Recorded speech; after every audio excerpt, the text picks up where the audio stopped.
How many of you like to look ahead to the end of a story when you're reading a book? True confession, dear. You're reading a book, you want to jump ahead and find out how it ends, anything like that? Yeah, you just can't bear to, how's it going to end?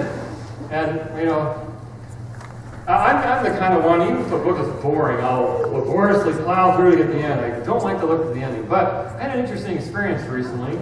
I reread an old story that I remember reading when I was in elementary school. It was a story that I really liked, and for the years since then, I remember that story and had good memories of it. Well, I was tooling around on Amazon, and I saw that book. And so it only cost $1, so it was more expensive than shipping to get it. So I bought it and had a chance to reread it. It's called Mystery by Moonlight. It would fit right now this time of year because the moon's out so beautiful right now. And so it was this mystery story, and I reread the story, and I was trying to read it as if I never had before. As if I didn't know how it ended because, I remember certain details of how it ended. I was trying to read it as if I couldn't remember. Or, didn't know. But it was hard because I knew the ending. And it was fun to reread an old book, and kind of revisit something from childhood. But it was hard to read a story when I knew what the ending was.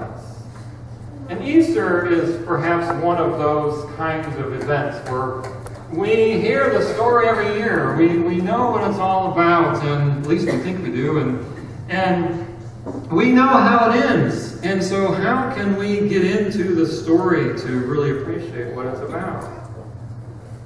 Sometimes it's hard for us to get into the proper mood of Holy Week and consider the events of Thursday, and Jesus instituted the Last Supper, or Good Friday, when we hear again the story of Jesus being crucified.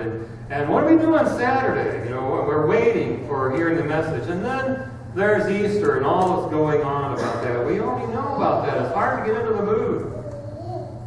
Imagine, though, what it would be like for those who were involved in the Easter drama for the very first time, when it first unfolded.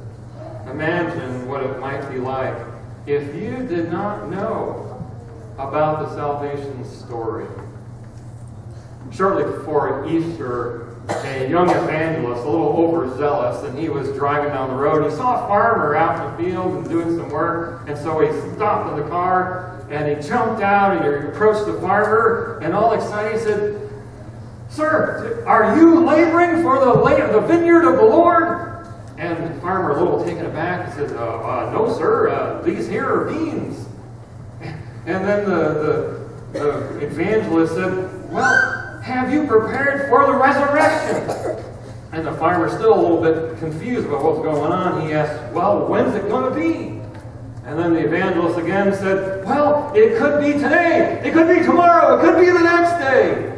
Well, so then the farmer said, "Well, that's all fine and good, but please don't mention it to my wife. Say she don't get out much, and she'd want to go all 3 days." Now, if we were to imagine what it might have been like to experience the story of Easter as it was for the first time, as it's first being written, we would first have to remember how the morning of Easter was not a morning of celebration and joy and happiness like we're enjoying now, but it was a morning of fear and despair. Chapter 16 of the Gospel of Mark, as Ruth read for us, shows us the picture of the women who followed Jesus making the preparations for Jesus' body for proper burial. They could not do what normally was done with a dead body in those customary times, in those days, because of the Passover celebration, and that followed right in with the Sabbath time, where you're not supposed to do any labor, and so they had to put off doing the normal preparations. So here they were, 3 days later, and they finally had the chance to do the proper burial preparations. Now that the Sabbath and the holiday celebration was over, they were free to finish the task. So this was the preparation. It was something they were doing out of devotion, but there was no joy in it. It was something very discouraging to have to do. Their beloved Lord had been killed, and with him all of their hopes and their dreams had died as well. And it is a story filled with a palpable level of depression, and despair, and fear, and doubt. And it doesn't get any better at the end of the chapter of Mark. The way that Mark tells the story, the last statement of the matter in verse 8 is that they fled from the scene of the empty tomb, trembling and bewildered and full of fear. Talk about depressing. This is not the upbeat, joy-filled, he is risen, hooray kind of story that we're used to enjoying. This is not what we come to expect. And as a reader of Mark, we find ourselves scratching our heads, kind of like that farmer, thinking, what? Is this it? Isn't there more? Come on, there's more to the story, isn't it? Come on, Mark, what's happening here? Most Bible scholars believe that Mark's gospel has a short ending. Ending right there at verse 8, rather than a little bit later at verse 20. They base this belief on the fact that verses 9 through 20 do not show up in the oldest of the manuscripts that are available of Mark. And the normal thinking is that additions are made, not subtractions to an ancient text. So the oldest ones don't have those last verses. And there's also strong evidence that the verses were added later. So it's almost, it seems like the people who were copying the manuscripts and they came to that short ending, they felt maybe a little bit embarrassed by it, thought that maybe more needed to be added into it. So maybe more was added. But if verse 8 is the real ending, then the reader would want to ask why. Why is the story of Christ's resurrection a story that ends so abruptly? I mean, ending on the note of fear and trembling and doubt? That is not what you'd expect. Why does it end that way? So if verse 8 is the ending, then why does it end that way? Well, let me suggest two possibilities. There might be other reasons, but we'll just look at two. This is an ending that we all can identify with. Isn't that true? We all are dealing in some way or another with our own doubts and our fears and our own emotional difficulties. We all understand to some degree the emotions of fear and doubt and depression that the women were experiencing. And even this morning, as we were sharing some of our prayer requests, we talked about two families that are grieving right now. They're having a struggle celebrating resurrection because they're grieving the loss of a loved one. And maybe some other of us can remember back when Easter had sort of a gloom over it because we had some kind of family sorrow or issue. It could be that some of us got up this Easter morning not filled with joy, but filled with the burdens and difficulties of life. And joy is not what you would use to describe how we feel this morning. You came to Easter because of your faith, and I commend you for that, but joy is not what you would describe about your life right now. Maybe there's some of us like that right here, right now. Life is a constant struggle, even in the best of times. When can any of us say that everything about our life is exactly the way we would want it to be? Everything is great and everything is perfect and we have no complaints. Is there ever really a time when that is true? Yeah, even though we might be content and happy, there may be some physical ailment, there may be some ongoing family issue or some other kind of care of life. We all have some little fly in the ointment of our life, even when things are going good. We live in a sin-spoiled world. That means we will always struggle with on this side of glory. We'll always have some kind of difficulty to struggle with. There was a story I heard about a Union soldier fighting in some battle of the Civil War, and he was wounded in the arm, and his commander, his captain, told him to surrender his weapon. He said, "Give me your weapon, private, and go back to the rear."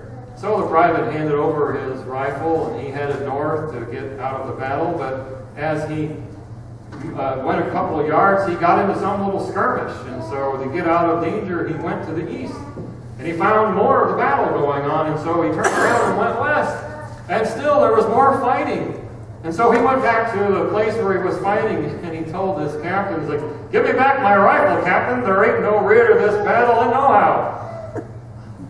You know, that's kind of the way life can be sometimes, isn't it? We try to get away from the struggle, and we discover that there ain't no rear to this battle, nowhere, nohow. And when it comes to the troubles of the world, life is unfair. And there are times when we kind of shake our heads and wonder, when is this ever going to stop? You just can't get away from it. But the Easter proclamation is that there's good news. Yes, there's a fight to be fought, but we can win it because Christ has risen and power has been given to us to overcome the struggles and difficulties of life. With Christ, the battle is won. But the second reason maybe for this short ending in Mark, perhaps maybe even a better reason for Mark's abrupt ending, is that he gives us an unfinished story. Unfinished story. We know some of the stories that happened after the resurrection, after the empty tomb. We see them in the book of Acts. We see the longer endings in the other Gospels. And we know what happened in church history. And we even know in our own memory of stories of the church and miracles and great things happening for the Lord. We know some of those stories. What happened after Jesus rose again. We know about the spread of the gospel. We know about the growth of the church. These are accounts of the story of the Christ after the story of Christ. The ongoing story of Christ. But I have to ask this question, what will we write in Mark chapter 17? The next chapter. What will we continue to write into the gospel story? That's our question for this morning. What will we write into the next chapter? Will we reject the Easter message and remain in our sin? Or will we believe and claim God's message of salvation? Will we remain in our fear and our doubts? Or will we move forward in faith and resolve? Will we continue in our weakness and our failures, or will we claim God's resurrection power and live victorious lives? Will we keep silent and hide our faith, or will we joyfully proclaim what we believe from the rooftops? That's our question for today. What will we do with the ongoing story? One of the intriguing characters in literature and in opera is the character of Dr. Faust. You might know the story of the character of Faust, based on a German legend in which a man made a pact with the devil, sold his soul to the devil so that he could gain youth and knowledge and magical powers, thinking it was a great deal, only to discover later that the devil had this hold on him. And so an artist depicted this story and put it on the canvas. And he depicted the story of Faust as this epic chess game. And the picture shows Faust kind of representing all of humanity in despair, with just a few pieces left on the board. And then across the board is Satan himself gloating over his apparent victory. And the artist named the painting Checkmate. The chess master, though, came to the art gallery and studied the painting for a long time, examining it, looking at the board, looking at the details the rest of us would probably ignore. And then all of a sudden he got very excited. He says, "It's not over! It's not over! It's not checkmate! There are more moves to be made!" That's the message we have of resurrection on Easter, that there is more to the story. It's not checkmate. It's not over. The game of life goes on, and we are on the winning side because Christ is risen, and in our faith we claim that power. The message of Easter is that we have more to say on the matter. Death is not the final answer. Because of resurrection, we have hope for life. This means that we have lines to write and to contribute to the next chapter to fill in. Now my mind is drawn to the poem by Walt Whitman, that 19th century American poet. And I don't know whether he was thinking about the resurrection story when he wrote his poem entitled, "O Me, O Life." But I think it really fits into this situation. Let me quote it for you.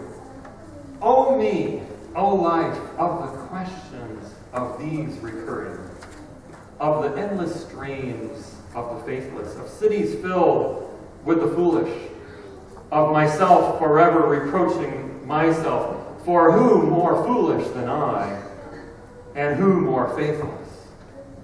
Of eyes that vainly crave the light, of the object's mean, of the struggle ever renewed, of the poor results of all, of the plodding and sordid crowds I see around me, of the empty and useless years of the rest, and with the rest me intertwined.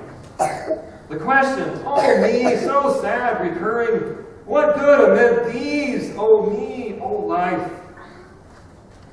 Answer, that you are here, and life exists, and identity, that powerful play goes on, and you will contribute a verse.